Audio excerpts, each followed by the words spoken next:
you for joining the WestView News as we interview Tamara Lashchyk, candidate for State Assembly from District 66 here in Lower Manhattan. Welcome, Tamara Lashchyk. Thank you for joining us. Thank you for having me, Frank. Very well, and just confirm that I'm pronouncing your name correctly? Yes, it's Lashchyk. My ex-husband used to say, like the last check in your checkbook. Very well. So this is your first time running for public office. Why don't you take a moment and introduce yourself? Sure. As you know, my name is Tamara Lashchyk, and I was born in New York City. I am the daughter of immigrant parents who both passed away actually at a very young age. I grew up as part of the Ukrainian diaspora, both here in the East Village as well as in New Jersey, where my family moved to at some point. I went to college at Drexel University in Philadelphia, and when I graduated, I came to New York and worked in financial services and had a 26-year-long career doing so. Last year, or actually in 2017, I wrote a book that was called Lose the Gum, a career guide for women on Wall Street, Main Street, and every street in between. I'm very passionate about women's empowerment and helping women advance, particularly in male-dominated industries. Now I am, in addition to running for office, I'm also a career coach who focuses on helping mid to late career professionals reinvent their careers. So I do have a plate full. Very good. So why did you decide to run for this office? Well, I've always been interested in politics and have always known that a political run was probably going to be in my future at some point. And it was actually quite serendipitous how this happened. I was nominated for the Woman of Wall Street Award and was seated next to a woman who was running for Congress.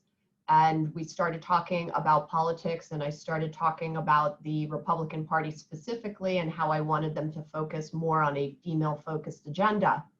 And we ended up just talking all night, and by the end, she really encouraged me to run for Congress, and said that she could introduce me to some of the people that I should meet in New York City.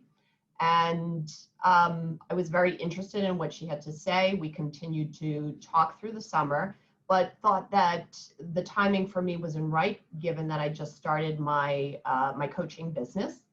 And in October, I ran into her again at a donor dinner. I wasn't participating in the donor dinner. I was happened to be there with a friend of mine, just randomly having dinner. And I met a number of people that were relevant in Manhattan's political party and spoke with them. They were very interested in ideas that I had and what I had to say. And in January, they reached out to me and asked me to run for office. So they asked me to actually run for Congress, but I didn't think that it was enough time to properly run a congressional campaign. And again, really wanted to focus on the work that I was doing, which I was finding to be extremely rewarding, and didn't want to close up my business so quickly after starting it. So when they came back and said, after I declined, they came back and said, will you consider state assembly? And I agreed. And then in March, I happened to be sitting in front of City Hall at the park there. And I looked around and everything was boarded up because of COVID. And I thought to myself, I am the perfect candidate for this job. I'm not needed in Washington right now. I'm needed right here in New York. And during my career, I've spent a lot of time either building businesses, fixing businesses that were broken, and I've been part of a number of crisis teams. And I looked around and said, I am absolutely the best person to get this city back on its feet. So that is my story. Excellent. So let's talk somewhat about the issues. I'm going to start with bail reform. So the New York legislature enacted a bail reform law that took effect at the beginning of this year, January 1, but then later they amended it. And the amended version took effect on July 1st of this year. So is the current version of bail reform sufficient to address the issue? or should it be further amended or changed altogether? It should be further amended. I think that there's too many criminals still on the streets, and we have to put the discretion at the hands of the judges.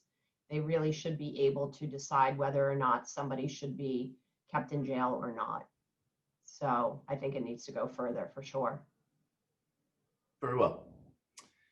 Talk a little bit about budgeting. Facing a budget deficit here in New York City, the de Blasio administration is asking the legislature for borrowing authority to cover New York City's operating shortfall. What are your thoughts on this subject? My thoughts are absolutely not. I think that this administration has not been responsible enough in order to, be given the checkbook, and I think that there should be, strict oversight and a real comprehensive plan before anything is approved. I think at a time like this, we need to reduce spending rather than increase it. And I think that there has been so much mismanagement through the years, and now people are trying to use this opportunity with federal funding coming our way because of COVID in order to somehow try to compensate for that mismanagement. And I don't believe in rewarding mismanagement. We need to fix the problems here. And I do think that, I'd like to see a detailed plan before I would approve anything. And as I mentioned once before, there needs to be oversight. Okay, very well. Well, let's talk about the economy overall. Do you expect the pre-COVID white-collar workforce to return to New York City when the pandemic ends, or will there be a new normal that we have to adjust to here? And how should the legislature be working to anticipate this scenario? Yeah. I do not expect the workforce will return to normal. I think that I've spoken to friends of mine who are in the banking industry. I know that JP Morgan has agreed to start bringing people back to New York, but most of the other banks have told their employees that they're not expected to come back into the office until at least 2021. Now, the bank that I used to work for used to have a very strict policy not allowing employees to work from home. In fact, I used to fight with management and said we need to modernize and we need to really incentivize employees, and this is a good way to do it, but always had gotten pushback. Now, this particular bank is actually working from home, and they're seeing that productivity has actually increased because when people do work from home, they don't spend as much time commuting. The lines tend to inevitably get blurred, so you tend to really extend your day. And once you get used to logging on, you kind of pop back into whatever room you have your computer set up and say, oh, let me just check my email. And sometimes that goes into the wee hours of the night. So they're actually getting greater productivity from their employees working from home. Now, that said, why bring them back to an expensive rent building? The other thing is they're going to have to reconfigure the workspace because we're not going to be allowed to be in cubicles on top of one another. So we're really going to have to spread out, which is just not really that feasible in New York City. So they're definitely going to be looking at moving their businesses outside of New York for sure. So what we need to do is we need to really try to incentivize companies to either stay or new businesses to start. Okay. I'm going to move on to a social issue. I'm going to frame it as mental health. So residents here in District 66, like across the city, are likely to encounter frightened, delusional homeless people every time we walk our streets. Mm-hmm. This heartbreaking problem appears to be getting worse despite government efforts. So how can our state government help address this situation? Yeah, I mean, this is certainly a longer term problem that has been exacerbated with COVID. we used to have stricter laws about what the homeless was and wasn't allowed to do. Those don't seem to be enforced as strictly as they used to be. But the reality is we have not properly invested in long-term health, mental health, and you know, even the facilities that we've had are really short-term facilities. But mental health is not necessarily something that you heal from 100%. It's more something that you can manage, and we just don't have, I think, a robust strategy around this. And this is something that, you know, it's not just delusional and homeless. We have a mental health crisis in this country. I mean, we see, you know, we see with all the school shootings and things that exist. I just don't think that we are talking about it enough, and we're certainly not focusing on it enough. And I don't even think we really understand it well enough. So I think a lot more work, effort, focus, budget has to go into it. But you know, even as I'm talking about this particular issue and all the other issues that you even raise, one thing that I find that government does, which I plan to do differently when I'm in government, is we tend to try to put a Band-Aid on the problem without really looking at what the underlying cause of the problem truly is. And we just don't do that deep analysis on, you know, why. What is the why? What is the reason? Why are these things happening? You know, we grab onto some talking point and we hold on to it, but that is not how you solve problems. You really have to go to their root, and you really have to understand how those problems start and why they start. And that's where you really need to address the problems. So that is something that I've always done. It's my nature to do that. I don't like to just focus on the symptoms, but really on what the underlying problem is and what has caused it. So that is just something that is a theme that I will bring into government, because it's something that I've always done in both my personal life and my professional life. Okay, thank you. I'm going to move on to law enforcement and the police. Mm-hmm. So there have been numerous Black Lives Matter protests this year, some becoming violent, and they focused attention on police practices. Now, here in New York City, murder and shootings are up significantly, and the city council cut $1 billion, or 17%, from the current year police budget.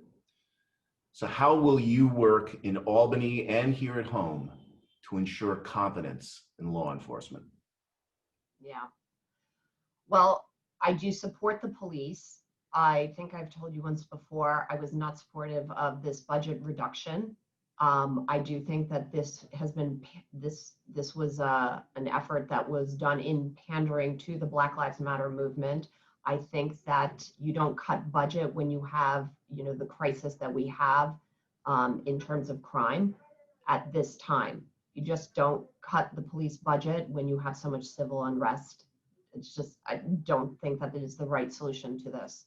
I mean, I will certainly always support the police. That said, you know, I do think we need to eradicate, you know, the bad cops, the ones that have, you know, that are repeat offenders, have bad records, and remove them from the force. So I'm not giving them a free pass to do whatever it is they want, but I do think that that is a small percentage of police. I think that for the most part, the police do work extremely hard to keep us safe, and you know, really do a very good job. So I would always support the police. As a state legislature, I think that there are certain things that can be done. Some of the reforms that look like they're being passed, I again don't think that those are the right solutions. And exposing police, their personal records and things like that, I think that is not a solution either. I think that we need to, you know, people go to work and they do a job. they need to be personally protected as well. And again, they need to be held accountable for the job they do, but that doesn't mean that, you go expose their entire, where they live, their families, their lives, so that you can have, mobs protesting outside their house. I don't think that that is a solution to anything. So I will always support the police, is basically my overall answer on this. Very well. All right, finally, I'm going to ask a question about your campaign. So your opponent, Deborah Glick, has been the incumbent office holder going on 30 years. We invited the two of you to debate, but Ms. Glick did not accept the invitation. So in our final moments, what would you like to say to the voters about your candidacy? I would like to just say that I'd really like the opportunity to serve my community. I am a native New Yorker. I care very deeply about this city. It's the city that I absolutely have loved all my life. And I live here too. My relatives live here. My elderly family and aunts all live here. So I care very, very much for their safety and everybody's safety.